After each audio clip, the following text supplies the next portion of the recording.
Hello and welcome back to the NBA DFS Slate Breakdown for Friday, January 17th. We're back. We're breaking it down. We got 9 games on FanDuel, 7 on Draftkings. As always, we will go over all the games.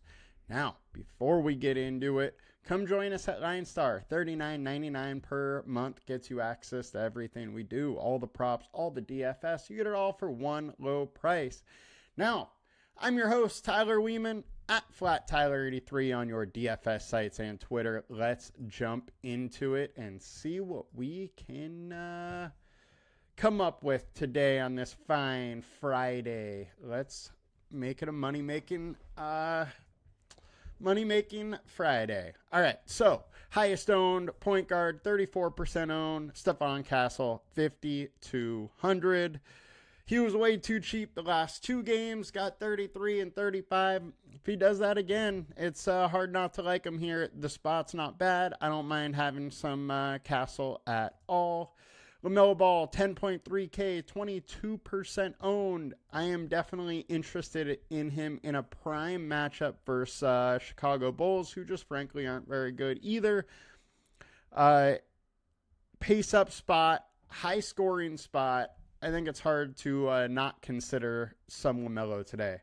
Chris Paul, 6,500, 20% owned. I don't mind going here. I'm just not going there much myself. It is a difficult spot versus Memphis. And there's just a lot of guys that I like on Spurs. I don't think I need to take Chris Paul. DeJounte Murray, 8,500. Absolutely interested in him. Probably going to be right around ownership, but we have a high-scoring game versus the Jazz, and the Jazz have their B squad out there pretty much, so don't mind that. And then pivot time, Mike Conley, 4,100. Dante DiVincenzo is out.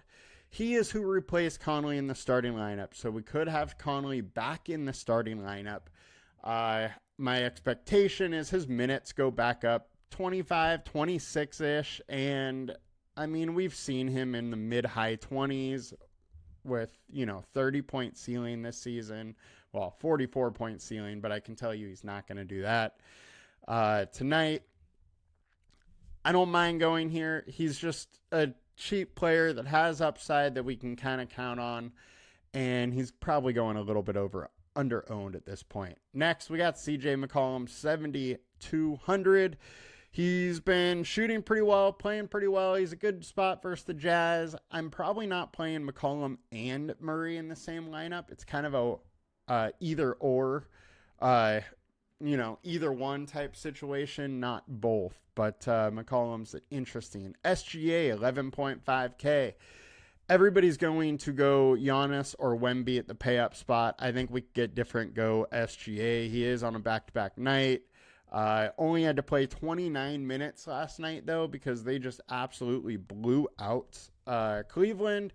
And if they go with the small ball lineup, which I think they'll probably play a lot of today, even if they don't start with it, it definitely favors SGA and a little bit more ceiling there. And lastly, Colin Sexton, 6,800.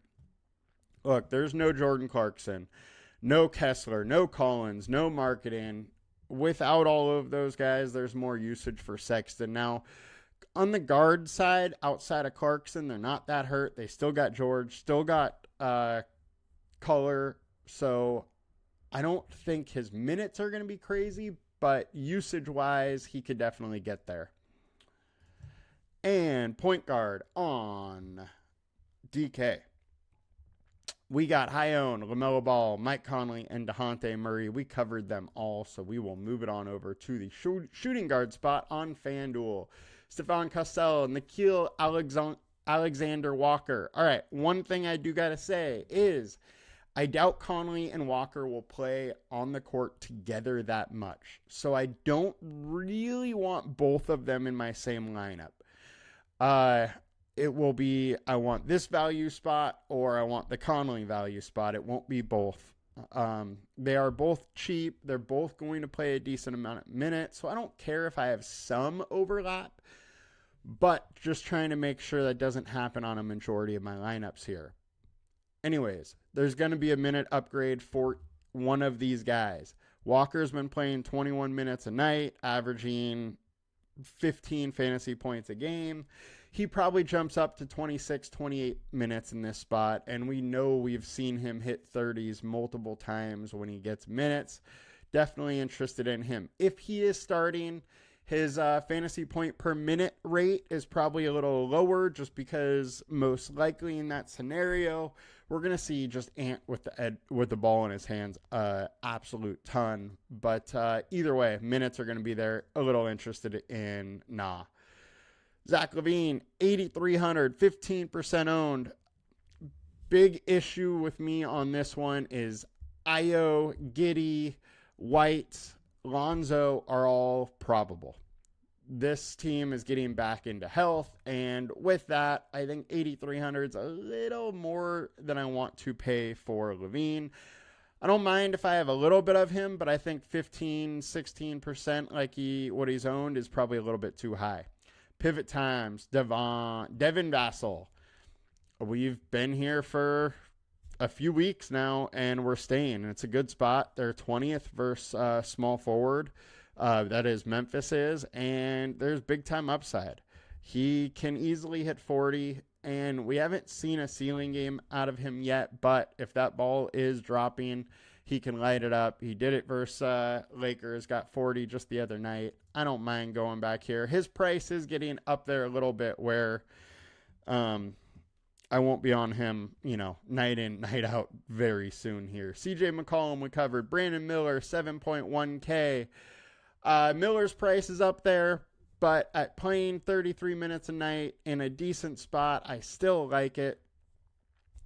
It's him or LaMelo that are going to go off. So I like either one of them. LaMelo is my favored spot, but I don't mind having some Brandon Miller at low ownership instead. Sexton we covered, and then Lou Dort, 4,900. We were on him yesterday. He only played 22 minutes and scored 22 points. That ball was just dropping. He hit 6 threes. But without Holmgren and Hartenstein, he gets a big jump up. I mean, his minutes are more concrete, and his usage goes up a little bit. He goes up to like a 0.8 fantasy point per minute guy instead of a 0.7. So definitely interested in some Lou Dort here. Shooting guard on DraftKings, we got Dort, we got Knott, and we got Middleton. Middleton is only 4,900.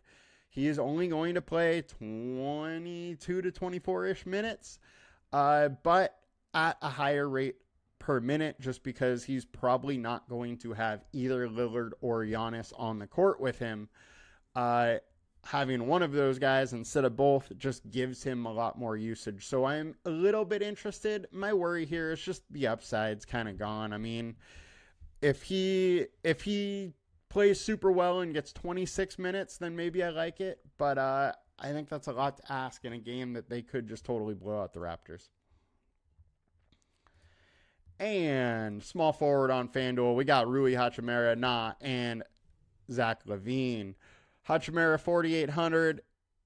The price is right. He's cheap. It's a bad Nets team. I don't mind having a little bit, but definitely not going hard. Definitely not getting 30% of him. Pivot times, Keldon, 4,800. I think he is an interesting pivot. There's no Shokan. So what we've seen is, he can get that 26, 27, 28 minutes without him on the court. Barnes going to be starting. He's going to come off the bench, and it's a good spot for reserves, especially power forward reserves versus the Grizzlies. So interested in him. And Jalen Williams, 8,700. Now, if they go small ball Thunder, I love Jalen at the center spot. Even if they go power forward, I'm interested here because I think that Jalen Williams, the other Jalen Williams, the center Jalen Williams, is probably only going to play 22, maybe 24 minutes. And outside him, they don't really have a big man. So I think this Jalen Williams or Kenrick will step in and be at the center spot in that position. If that happens, we get a run, this is the run that he had when he was playing center, where he had that 60-point type ceiling, and I think there is that type of ceiling in this spot, and his minutes are just more secure because they're so limited in big men. Brandon Miller covered. Cody Williams, I would expect Cody Williams to start, play big-time minutes. He hasn't done anything the last 2 nights with it, but I don't mind going back here a little bit with him. I would expect those minutes are there. They're even more hurt now than they were before because now Kessler is out also. So maybe more usage goes his way, but hey, fantasy per minute wise, he has been awful as a starter. So just be a little warned there. RJ Barrett. RJ Barrett is like a 1.2 fantasy per minute this season without Quickly on the court. There's no Quickly. It's an okay spot versus Milwaukee. I don't mind getting some low-owned RJ Barrett with a high ceiling there. Small forward on DraftKings. We got Dort. We got Nah. We got Middleton and Javonte Green. Javonte Green did start last game. Zion should be back, so I'd expect him to slide back into a bench role, but he's still been playing decent minutes. I don't mind sprinkling some Green. Definitely don't go 16% on him in my mind.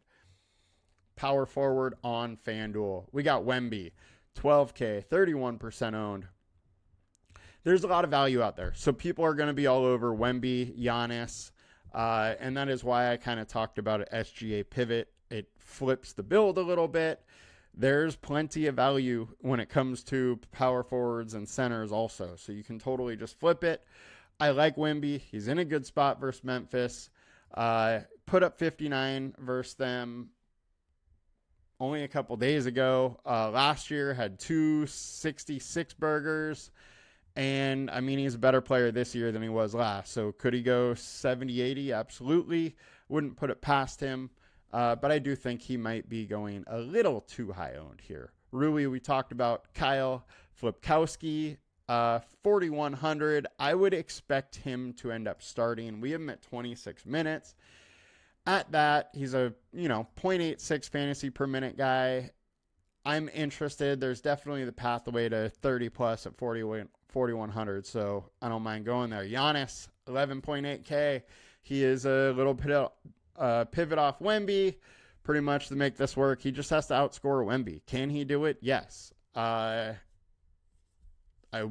would say it's really like a 50-50 situation here. My one worry, though, is that Giannis has done literally nothing against Toronto almost ever. You got to go back to 2022 where he had 61 and 56, and that still wasn't that much because he was a 12K guy then as well. So a little bit of worried there. There's blowout risk, but it is a high game total, and if Toronto somehow keeps into it, there is a big-time upside in Giannis. Keldon, we covered. Jalen, we covered. Jaren Jackson Jr., 8,600. Ja Morant is questionable if he's out.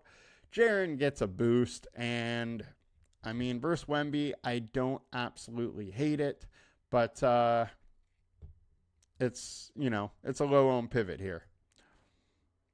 RJ Barrett we covered, and we'll move it on over to power forward on DraftKings. Giannis, Miles Bridges, and Javonte Green. Miles Bridges, 7,300. His price is getting up there. They're healthy, but he's still doing work. It's just going to be a lot more volatile in this spot. I don't like it as much as I did, a couple weeks ago. I don't mind if you want to get a little bit versus the Bulls, but I'm not going to go super hard on him. Javonte Green, nah.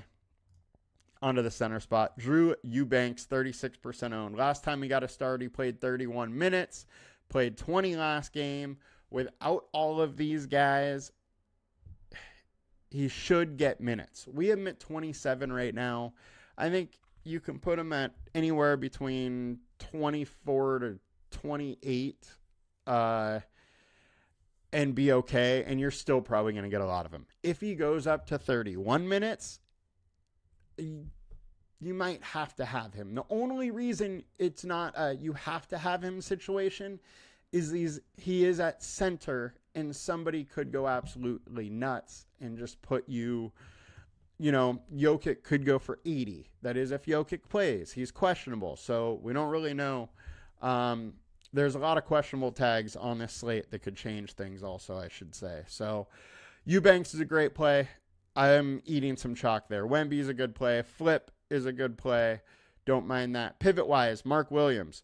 Mark Williams played 36 minutes last game. There's no Nick Richards. He's going to play big-time minutes again, and it's a great spot versus the Bulls. On our team defense tool, they're like 28th versus center. So give me 30-plus minutes at Mark Williams, 1.4 fantasy per minute, and he's going to look pretty good. Jaren Jackson we covered. We will move it on over to DraftKings. Eubanks, Giannis, Wendell Carter Jr. Wendell Carter Jr. played 33 minutes, and at 4,300, you got to consider him, even versus the Celtics here. Not likely that, the Magic keep into this game with how hurt they are, but 28 to 30 minutes is likely from a starting center at 4,300, so I think you got to consider him. Eubanks is only 4,100. Both of those guys are absolutely fine to take some shots on. Jokic, questionable. He was out due to an elbow this time. They say he's iffy, so it's something to keep in mind. He could be out. If he's out, it changes the whole slate. Makes a lot of Denver guys more interesting. The other big news here is Cat is questionable, which obviously changes things for that team as well.